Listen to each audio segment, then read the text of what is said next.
नमस्कार दोस्तों, आज की वीडियो में आपका स्वागत है। ब्रेन कंपटीशन क्लासेज आज आपके लिए लेकर आया है कि संस्कृत गद्यांश और पद्यांश के किस तरीके से प्रश्न हल किए जाएं। 31 जनवरी को आने वाली परीक्षा में आप लोग कैसे गद्य और पद्य को बिना पढ़े बिना अर्थ निकाले आप प्रश्नों के उत्तर आसानी से कैसे हल करें। तो आइए चलते हैं कैसे प्रश्नों को हल किया जाए। तो सीधे हम पैराग्राफ की ओर बढ़ते हैं, जिसमें आपके एक गद्य और एक पद्य मैंने लिया हुआ है। सिर्फ मुझे ये देखना है कि किस तरीके से बिना समय गंवाए, समय को व्यर्थ गंवाए, हम कैसे प्रश्नों के उत्तर आसानी से हल कर सकते हैं। तो ये रहा, जैसे कि मेरा पैराग्राफ, पहला पैराग्राफ ये रहा और पैराग्राफ से संबंधित 15 प्रश्न आपसे पूछे जाते हैं। इन 15 प्रश्नों में आपके एक गद्य और एक पद्य होता है। गद्य और पद्य मिलाकर के 15 प्रश्न आपके आते हैं। 15 प्रश्न शिक्षण विधियों संबंधित आते हैं। शिक्षण विधियाँ भी आप लोग उसमें क्या है, शिक्षण विधियों में अगर नेगेटिव प्रश्न है तो नेगेटिव पॉइंट आपको देखना है, वो विकल्प चुनना है। पॉजिटिव प्रश्न यानी कि अगर प्रश्न सकारात्मक है तो सकारात्मकता वाले विकल्पों को आपको चुनना है। किसी भी तरीके से बच्चों का कहीं भी किसी विकल्प में अहित ना हो, इस तरीके से विकल्पों का चयन करना है। तो आइए चलते हैं पैराग्राफ को किस तरीके से हल करें बिना अर्थ निकाले, बिना पढ़े। तो ये जो आपको पैराग्राफ दिया गया है, इस पैराग्राफ में से संबंधित हम सीधे पहले प्रश्नों पर चलते हैं। क्या होता है, कभी कभी प्रश्न हम बिना पैराग्राफ को पढ़े, बिना अर्थ निकाले, बिना पैराग्राफ को पढ़े हम प्रश्नों को आसानी से हल कर सकते हैं। जिसमें कि आपका ये जो पहला प्रश्न है, आंग्ला नाम अंतिम प्रतिनिधि कहाँ आसीत। आंग्ल शासक का अंतिम प्रतिनिधि कौन था? Rajagopalachari, Vallabh Bhai Patel, Lord Mountbatten, General Dyer. तो ऊपर वाले जो दो विकल्प हैं इनको मैं हटा देता हूं। राजगोपालाचार्य, वल्लभ भाई पटेल ये आंग्ल शासक नहीं है, आंग्ल प्रतिनिधि नहीं है। तो मुझे देखना है, अब आंग्ल प्रतिनिधि दो बचते हैं आपके, लॉर्ड माउंटबेटन और जनरल डायर। तो मुझे इनमें से चुनना है। तो इसके लिए क्या करते हैं, सिर्फ अब हम ये देखेंगे कि आंग्ला नाम अंतिम प्रतिनिधि किस जगह लिखा हुआ है। तो इसके लिए चलते हैं पैराग्राफ में, और पैराग्राफ में ये हम देखेंगे ऊपर वाली लाइन में ये लिखा हुआ है, संवत्सरे आंग्ला नाम अंतिम प्रतिनिधि लॉर्ड माउंटबेटन। तो लॉर्ड माउंटबेटन मुझे लिखा हुआ मिल गया। तो मुझे इस वाले विकल्प को चुनना है, और इस वाले विकल्प का आपका ये रहा आंसर, इसका लॉर्ड माउंटबेटन। हाँ, तो इसका सही विकल्प हो जाएगा लॉर्ड माउंटबेटन। 107वां प्रश्न, भारतीय संविधान से निर्माण कार्याम कदा समाप्तम। भारतीय संविधान का निर्माण कार्य कब समाप्त हुआ? तो 1948, 1950, 1951, 1952। तो हम लोग वैसे सभी लोग जानते हैं कि सन 1950 में संविधान का निर्माण कार्य समाप्त हुआ। अगर फिर भी जो लोग नहीं जानते हैं, जिनको समझ में नहीं आया है, तो हम आइए चलते हैं पैराग्राफ में। और गद्य में ये देखिए लिखा हुआ है ऊपर से तीसरी पंक्ति में, 1950 ईस्वी संवत्सरे संविधान से निर्माण कार्य परिसमाप्ते भारतम पूर्ण रूपेण स्वतंत्रम जातम। 1950 ईस्वी में संवत्सर में संविधान का निर्माण कार्य समाप्त हो गया था। तो इसका जो सही विकल्प हो जाएगा आपका सन 1950। तो सन 1950 इसका जो सही विकल्प होगा आपका बी। अगला प्रश्न, स्वतंत्र भारत से प्रथमा राष्ट्रपति आसीत। स्वतंत्र भारत के प्रथम राष्ट्रपति थे राजेंद्र प्रसाद, जवाहरलाल नेहरू, वल्लभ भाई पटेल, श्री शंकर दयाल। तो हम सभी लोगों को पता है कि स्वतंत्र भारत के प्रथम राष्ट्रपति कौन थे, डॉक्टर श्री राजेंद्र प्रसाद। अब जिनको जैसे नहीं पता है, अगर विकल्प में ही देखना है, पैराग्राफ में ही देखना है, तो पैराग्राफ में मुझे सिर्फ ये देखना है कि प्रथम राष्ट्रपति किस जगह लिखा है। भारत से प्रथम राष्ट्रपति ये लिखा है, और उसके पहले ये इसका आंसर लिखा है श्री राजेंद्र प्रसाद। तो श्री राजेंद्र प्रसाद भारत के प्रथम राष्ट्रपति निर्वाचित किए गए थे, चुने गए थे। तो इसका जो सही विकल्प हो जाएगा आपका डॉक्टर श्री राजेंद्र प्रसाद। तो मुझे क्या करना है कि ऐसे ही मुझे प्रश्न पढ़ना है, प्रश्न से संबंधित उस थोड़ी सी पंक्ति को पैराग्राफ में ढूंढना है, उसके बाद उससे संबंधित विकल्पों को देखना है। अगला प्रश्न आपका आता है, भारत से प्रथमा राष्ट्रपति कहाँ निर्वाचित था। भारत के प्रथम राष्ट्रपति किसे निर्वाचित किया गया था, कौन थे? लाल बहादुर शास्त्री, जवाहरलाल नेहरू, वल्लभ भाई पटेल, अटल बिहारी वाजपेयी। तो इसका जो सही विकल्प आपका हो जाएगा, इसका भी ये देखिए लिखा हुआ है पहले से ही, श्री जवाहरलाल नेहरू चा प्रधानमंत्री, यानी कि पहले प्रधानमंत्री किसे चुना गया, पंडित श्री जवाहरलाल नेहरू को चुना गया। तो इसका जो सही विकल्प आपका हो जाएगा श्री जवाहरलाल नेहरू। अगला प्रश्न ये है आपका, भारत के प्रथम राष्ट्रपति कहाँ निर्वाचित था। तो इसका जो सही आंसर हो जाएगा आपका श्री जवाहरलाल नेहरू। अगला प्रश्न आपका आता है, स्वतंत्रता से पूर्व भारत में प्रायशः कति राज्याणि आसन। स्वतंत्रता के पूर्व भारत में प्रायः कितने राज्य थे। स्वतंत्रता के पहले भारत में कितने राज्य थे, यानी स्वतंत्रता के पहले भारत कितने राज्यों में बटा हुआ था। 500, 700, 300 या 600। तो इसका जो सही आंसर होगा आपका ये है, और आपको पैराग्राफ में मिल जाएगा। और ये लिखा हुआ है, अब मुझे यही देखना है कि ये किस जगह लिखा हुआ है। ये देखिए लिखा है, भारतस्य मह्यान भूभागो राज्येषु विकीर्ण मतलब होता है विभक्त आसीत। भारत अनेक भूभाग में अनेक राज्यों में बटा हुआ था। राज्य नाम संख्या, राज्यों की संख्या भी, अपि मतलब भी, 60 शतक यानी 600 सीमाओं में बटी हुई थी, 600 सीमाओं में बटी हुई थी। तो इसका जो सही विकल्प हो जाएगा आपका 600। अगला प्रश्न है आपका, तो 110वें प्रश्न का आपका सही उत्तर हो जाएगा 600 परिमिता। अगला प्रश्न, संप्रति भारते कति राज्यानि सन्ति। इस समय भारत कितने राज्यों में बटा हुआ है? इस समय भारत कितने राज्यों में बांटा गया है? 20, 30, 29, 17। इस प्रश्न का आंसर आपको अगर यदि देखना है तो पैराग्राफ में चलते हैं, कितने इसमें राज्यों की संख्या होगी इसमें भारत में।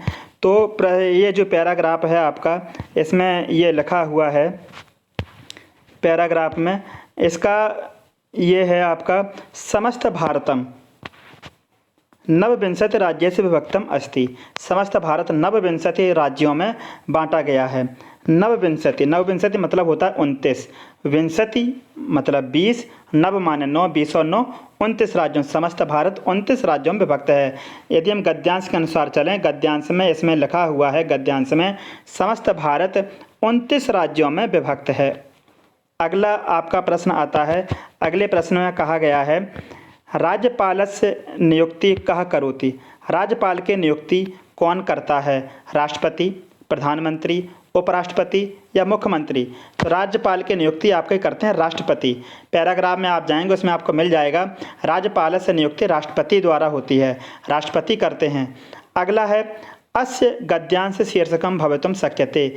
इस गद्यांश का शीर्षक क्या है? प्राचीन भारतम, आधुनिकम भारतम, परतंत्र भारतम, भारतस्य शासका। तो इस गद्यांश का शीर्षक आपका हो जाएगा आधुनिक भारत।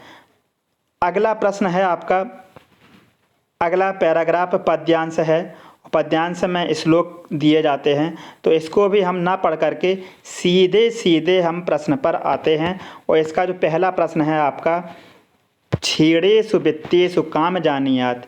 छेड़ेषु वित्तेषु काम जानीयात्, इसमें जो आपका सही प्रश्न हो जाएगा, छेड़ेषु वित्तेषु काम जानीयात्, सही विकल्प इसमें पूछा गया है। तो सही विकल्प आपका हो जाएगा इसका भार्याम। अब देखना है कि ये सही है या गलत, तो इसको देखने के लिए पैराग्राफ पे आते हैं। और ये देखिए ऊपर से दूसरी लाइन, भार्याम छेड़ेषु व्यसनेषु च बांधवान्। भार्याम छेड़ेषु, तो ये आपका लिखा हुआ मिल गया मुझे भार्याम, और इसका सही विकल्प हो जाएगा आपका दूसरा भार्याम। अगला प्रश्न, ये धर्मम न वदन्ति ते भवन्ति। जो धर्म नहीं बोलते हैं वे हो जाते हैं। वे क्या नहीं होते हैं? सभा ना, सभा में नहीं होते हैं। धर्माना, धर्म नहीं होते हैं। वृद्धा ना, वृद्ध नहीं होते हैं। सूराना, सूरवीर नहीं होते हैं। तो वो क्या नहीं होते हैं? तो इसका भी मुझे अगर सही आंसर देखना है तो ये देखिए लिखा हुआ है ऊपर वाले लाइन में, आप लोगों को दिखाई दे रहा होगा, न तो वृद्धा ये ना वदन्ति धर्मम, न तो वृद्धा ये ना वदन्ति धर्मम।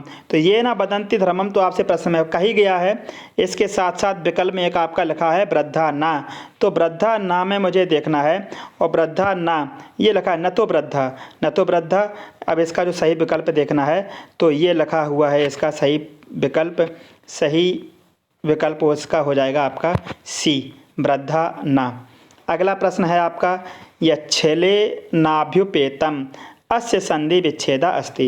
यानी कि ये जो आपको शब्द दिया गया है, इसका संधि विच्छेद पूछा गया कौन सा होगा।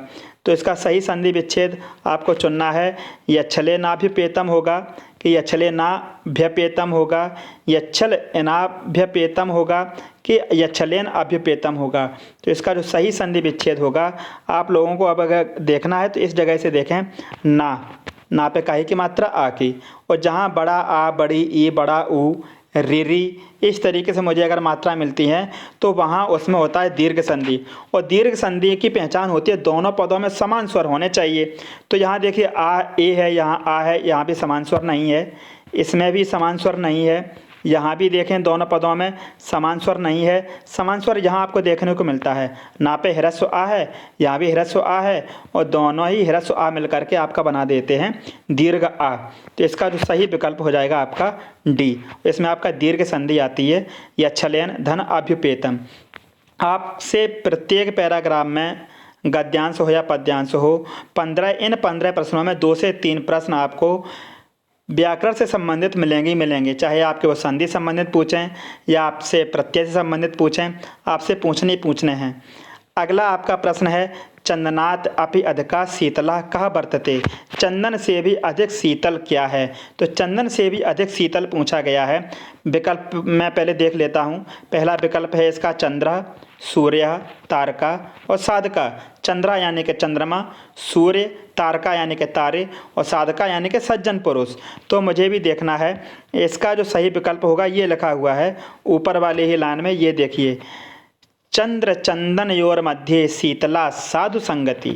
तो साधु संगति कैसी होती, शीतल होती है। तो ये इसमें लिखा हुआ है। तो इसका जो सही विकल्प हो जाएगा आपका साधका, सही विकल्प। अगला है, का नरः कुलीना पंडिता श्रुतवान गुणज्ञा च भवति। कह नरः कुलीना पंडिता श्रुतवान गुणज्ञा च भवति। अब मुझे ये देखना, नरः कुलीना पंडिता श्रुतवान गुणज्ञा, ये किस जगह लिखा है और इसके पहले क्या लिखा हुआ है। इसके पहले मुझे भरना है का के स्थान पर। ये आपके प्रश्नवाची शब्द जो भी शब्द होते हैं, उसके बाद जो भी पंक्तियाँ मुझे देखनी है वो मुझे पैराग्राफ में ढूंढनी होती है किस जगह लिखा है। तो आइए इसका सही विकल्प देखते हैं। पहले हम विकल्प ये देख लेते हैं, अस्य विद्या अस्ति, अस्य वक्तृत्वम अस्ति, अस्य वित्तम अस्ति, अस्य यस्य दर्शनीयत्वम अस्ति।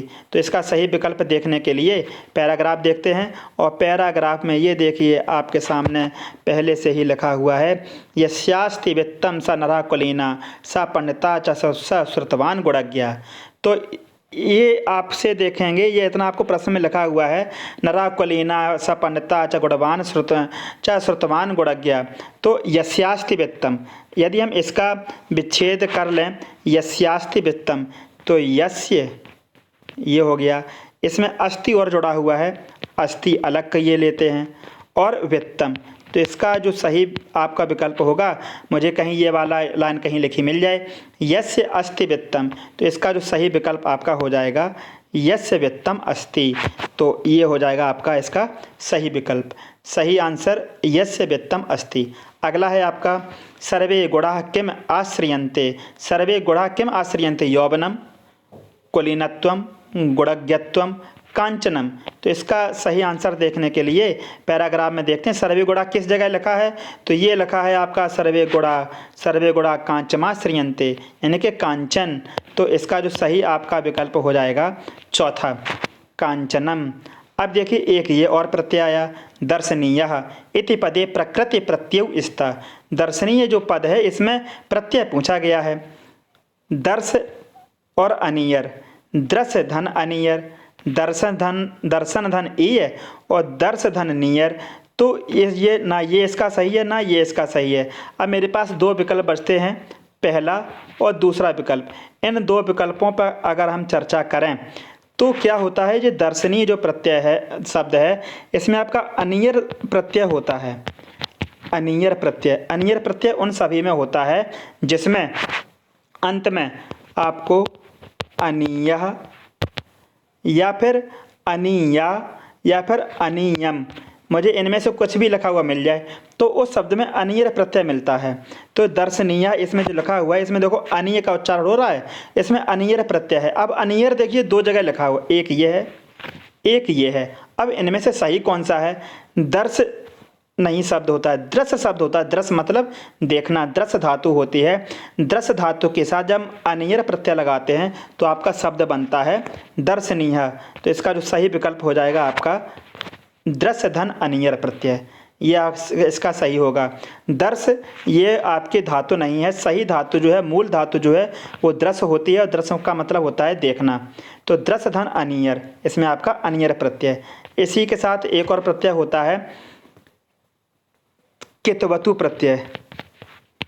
कितवतु में इसकी पहचान होती है कितवतु की, तवान, तवती, और तवत अगर जिसके साथ भी मिलते हैं उसमें कितवतु प्रत्यय होता है, जैसे पठितवान, गतवान, भूतवान, इन सभी में कितवतु प्रत्यय। तबियत एक प्रत्यय होता है तबियत, तबियत अनियर, ये साथ साथ होते हैं तबियत। तो तबियत की पहचान होती है जिसके अंत में आपका तब्यः, तब्या,